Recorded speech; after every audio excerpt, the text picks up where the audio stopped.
اور آقا کریم نے فرمایا قم یا آتابی اٹھو اور اس عرابی کو تلاش کرو، اور جب مل جائے تو میری طرف سے جنت کی بشارت ہے۔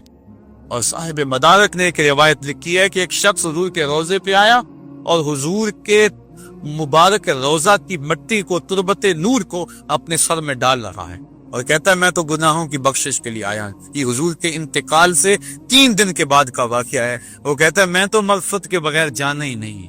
وہ تو چلا گیا لیکن یہ جم کے بیٹھ گیا، غنی کے در پہ ڈیرے جما دیے، کہا میں تو نہیں جاؤں گا جب تک میری مغفرت نہ ہو۔ فنودی من القبر انہ قد غفر لک، صاحب مدارک لکھتے ہیں گنبد خضرا سے آواز آئی جا تیرے گناہوں کو معاف کر دیا۔